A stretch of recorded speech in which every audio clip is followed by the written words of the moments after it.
दे दिया। अब व्यापारी महल से निकलकर अपने घर पहुंचा और रोते हुए पूरी बात अपनी बेटियों को बताई और कहने लगा कि वह कितना स्वार्थी बाप है जो अपनी बेटी के लिए मुसीबत खड़ी कर रहा है। ब्यूटी अपने पिता की भावनाओं को समझती है और महल जाने को तैयार हो जाती है, क्योंकि उसे पता था कि उसकी दोनों बहनों के लिए पिता का जीवित रहना कितना जरूरी है। पिता उसे भेजने से मना करता है, लेकिन ब्यूटी अपनी जिद पर अड़ जाती है। फिर पिता मजबूर होकर ब्यूटी को महल छोड़कर आ जाता है। ब्यूटी महल जाकर राक्षस को देखकर डर जाती है, लेकिन राक्षस ब्यूटी को देखकर बहुत खुश हो जाता है। राक्षस ब्यूटी की सुंदरता से मंत्रमुग्ध हो जाता है। भले ही राक्षस बदसूरत था, लेकिन स्वभाव से अच्छा था। उसने ब्यूटी को महल का सबसे शानदार कमरा रहने को दिया।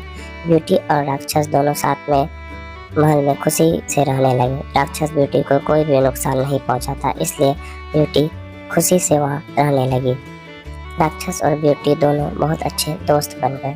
दोनों घंटों तक एक साथ बैठकर बातें करते थे। राक्षस कहीं न कहीं ब्यूटी को चाहने लगा था, लेकिन बताने से डरता था कि ब्यूटी कभी भी एक राक्षस से प्यार नहीं करेगी, इसलिए वो हमेशा चुप रहता था। एक दिन ब्यूटी बगीचे में उदास बैठी होती है, तो राक्षस उसे उदासी का कारण पूछता है, तो ब्यूटी कहती है कि उसे अपने परिवार की याद आ रही है। तब राक्षस ब्यूटी को एक जादुई आईना देता है और कहता है कि जब भी तुम्हारा मन करे तुम इसमें अपने परिवार को देख सकती हो। जब परिवार की याद ब्यूटी को आती तो वह आईना देख लिया करती। एक दिन उसने देखा कि उसके पिता की तबीयत गंभीर है, वे बहुत बीमार है। ब्यूटी ये देख रोने लगती है, तो राक्षस उससे पूछता है कि क्या हुआ। ब्यूटी कहती है कि मेरे पिता बहुत बीमार हैं, मुझे एक बार उनसे मिलना है, मुझे जाने दो। राक्षस साफ मना कर देता है, तो ब्यूटी बहुत रोने लगती है, क्योंकि राक्षस उससे प्यार करता था, तो मजबूर होकर उसे जाने की इजाज़त दे देता है और एक चेतावनी देता है कि अगर तुम 7 दिनों में वापस नहीं आई तो मैं तुम्हारी याद में मर जाऊंगा। राक्षस ब्यूटी को एक अंगूठी देता है और कहता है कि ये पहन कर जाओ, जब तुम्हें यहाँ आना हो तो इसे उतार देना, तुम महल में पहुँच जाओगी। इतना कहकर ब्यूटी वह अंगूठी पहन लेती है और सीधा महल में पहुँच जाती है। ब्यूटी को देखकर व्यापारी बहुत खुश हुआ। उसकी बीमारी का कारण ब्यूटी को राक्षस के पास भेजने का दुख ही था, इसलिए अब ब्यूटी को अपने आसपास देखकर धीरे धीरे ठीक होने लगता है। उसकी दोनों बहनों की शादी हो चुकी थी। एक दिन वे ब्यूटी से मिलने आती है।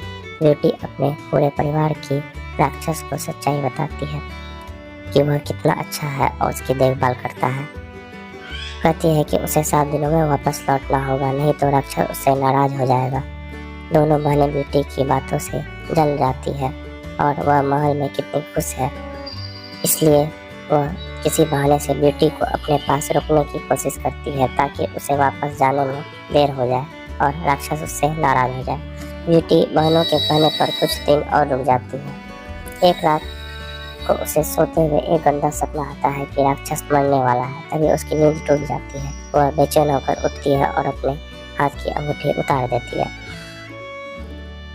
ताकि वह महल पहुंच सके। अब महल पहुंचती है तो बगीचे में राक्षस को गिरा हुआ देखती है।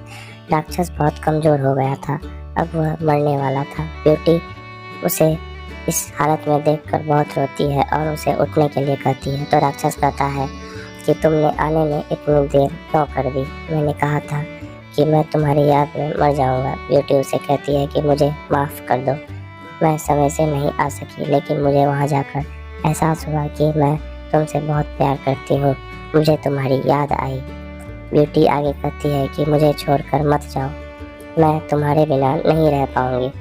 ऐसा कहकर ब्यूटी राक्षस के हाथ को चूमती है। जैसे ही ब्यूटी उसे चूमती है तो एक चमत्कार हुआ, बदसूरत राक्षस एक सुंदर राजकुमार बन जाता है। यह देखकर ब्यूटी हैरान हुई। तभी राक्षस उसे पूरी बात बताता है कि वह कैसे एक जादूगरनी के श्राप के कारण राक्षस बन गया था और उस श्राप को हटाने के लिए मुझे सच्चे प्यार की आवश्यकता थी, लेकिन मेरी बदसूरती के कारण किसी ने भी मुझसे प्यार नहीं किया और तुमने मुझसे सच्चा प्रेम किया तो मेरा श्राप हट गया।